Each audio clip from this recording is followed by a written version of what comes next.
Hello दोस्तों, नमस्कार। आज बात करते हैं हम शेरशाह सूरी के बारे में। किसके बारे में बात करेंगे? शेरशाह सूरी के बारे में बात करेंगे।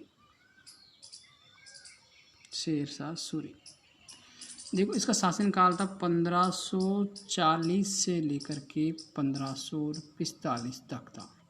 कब तक था? 1540 से 1545 तक था। ये मुगल वंश जो हुमायूं का शासनकाल था, उस हुमायूं को बीच में इसने हरा दिया था और चौसा कहते 1539 में हुमायूं करा करके शेरशाह सूरी ने दिल्ली पर अधिकार कर लिया था। ठीक है, तो सूरी वंश का संस्थापक कहते हैं शेरशाह सूरी को। किस वंश का? सूरी वंश का संस्थापक था शेरशाह सूरी। एक बात, बचपन का नाम था फरीद।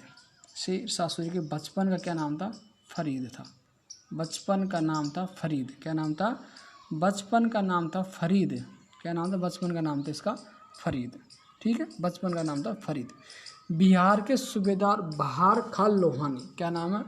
बहार खान लोहानी। बिहार का सूबेदार था बहार खान लोहानी। बहार खान लोहानी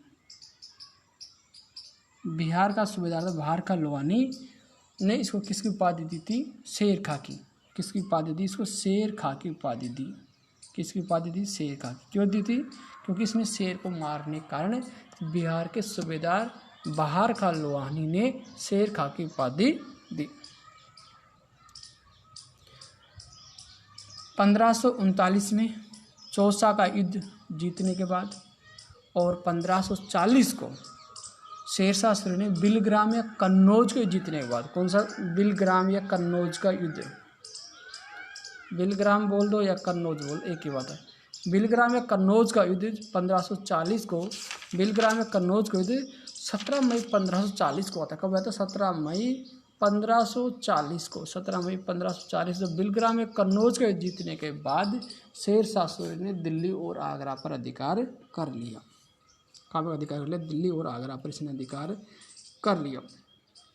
एक शेरशाह सूरी का प्रसिद्ध युद्ध है 1544। कौन सा युद्ध? 1544 में 5 जनवरी 1544 को। कितने जनवरी? 1544 5 जनवरी 1544 को एक प्रसिद्ध युद्ध हुआ था, 5 जनवरी 1544 को। और इस युद्ध को कहते हैं गिरी सुमेल का युद्ध। गिरी सुमेल का युद्ध। गिरी सुमेल का युद्ध। गिरी सुमेल का युद्ध हुआ था 1544 को। इस युद्ध में शेरशाह सूरी विजय हुआ था। ये युद्ध मारवाड़ के शासक मालदेव और मारवाड़ शासक कौन? मालदेव और शेरशाह सूरी के बीच में लड़ा गया था। गिरी सुमेल का युद्ध 1544 को 5 जनवरी 1544 को था। मालदेव और शेरशाह सूरी के बीच में,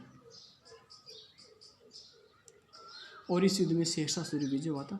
इस युद्ध में शेरशाह सूरी ने एक बात कही थी कि मैं मुट्ठी भर बाजरी के लिए मैं हिंदुस्तान की बादशाह खो देता, क्योंकि इस युद्ध में उसको जीतने के लिए काफ़ी परेशानी, काफ़ी मुश्किल से युद्ध जीत पाया था।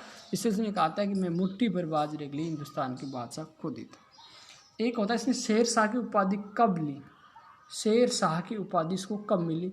जब 1539 को जब इसने चौसा का युद्ध जीता था, तो उसमें अपने आप को उसने शेरशाह की उपाधि ली।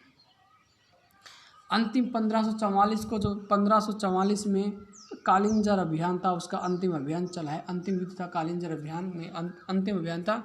और 22 मई 1545 को, 22 मई 1545 को शेरशाह सूरी ने बारूद विस्फोट में जलने के कारण शेरशाह सूरी की मृत्यु हो जाती है।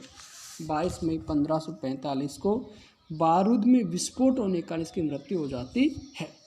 शेरशाह सूरी के एक तो सबसे प्रसिद्ध काम है ग्रांड ट्रंक रोड, जो पंजाब में अटक से बंगाल के सोनार गांव तक ग्रांड ट्रंक रोड का निर्माण करवाया था। फेमस था ग्रांड ट्रंक रोड का निर्माण किसने करवाया था? शेरशाह सूरी ने। यही पंजाब के अटक से लेकर के बंगाल के सोनार गांव तक रोड जाता है। शेरशाह का मकबरा बना हुआ सासाराम में। ये प्रश्न सासाराम में शेरशाह का मकबरा कहाँ? सासाराम में शेरशाह का मकबरा बना हुआ है। एक फेमस है 1545 को 1545 में शेरशाह की मृत्यु हो जाती है। और पद्मावत जो मलिक महमूद जायसी जो श्रेष्ठ रचना पद्मावत वो शेरशाह सूरी के शासनकाल में लिखी गई थी। इसकी मृत्यु के बाद 1545 में इसका पुत्र इस्लाम शाह, क्या नाम था इसका पुत्र नाम था इस्लाम शाह 1545 को दिल्ली की राजगद्दी पर बैठता है और 1553 में इसके पुत्र की भी हत्या हो जाती है। 1553 में इसके पुत्र की भी हत्या हो जाती है और 1553 में फिर इसका इस्लाम शाह का पुत्र सिकंदर शाह फिर गद्दी पर बैठता है और सिकंदर शाह गद्दी पर बैठता है 1553 को। फिर 1553 सिकंदर शाह गद्दी पर बैठता है और 1555 को जब मच्छीवाड़ा का युद्ध होता है और उसमें वापिस हुमायूं दिल्ली पर अधिकार कर लेता है और सूर्यवंश का विनाश हो जाता है, सूर्यवंश खत्म हो जाता है।